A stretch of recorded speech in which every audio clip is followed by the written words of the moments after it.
Bencana di Sumatera gimana kok? Bencana Sumatera itu menurut aku hal yang harus kita jadikan perhatian, karena gue tuh juga kurang seneng ya dengar ada narasi yang akhirnya timbul bahwa Sumatera itu anak tiri gitu loh. Kesannya tidak diperhatikan, kok sampai sekarang masih belum ada keluar statement bahwa ini adalah bencana nasional.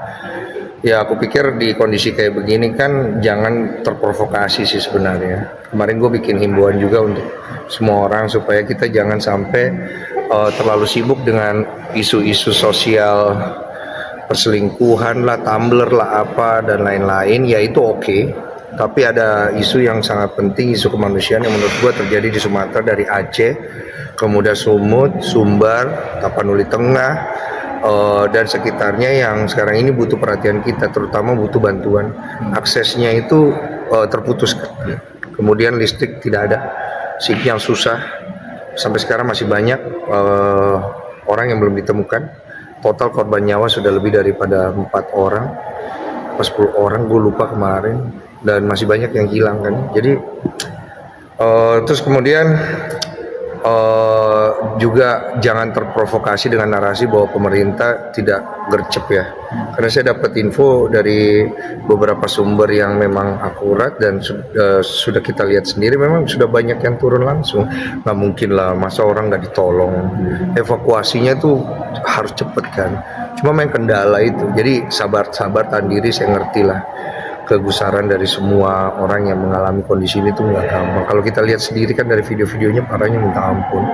Dan kita juga perlu memperbaiki kebijakan-kebijakan yang terjadi dalam apalagi namanya pengelolaan sumber daya alam.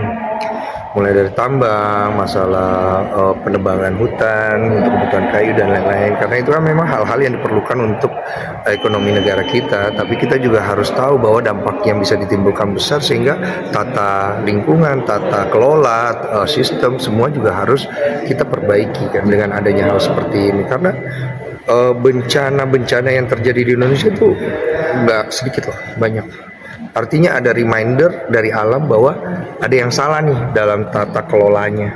Jadi yang mengelola ini harus turun dan bisa apalagi namanya duduk bareng dengan aspirasi masyarakat untuk menemukan solusi.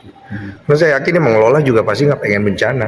Cuman kadang-kadang ya karena rakus, korupsi ya, jadi yang bisa membuat tata kelola itu menjadi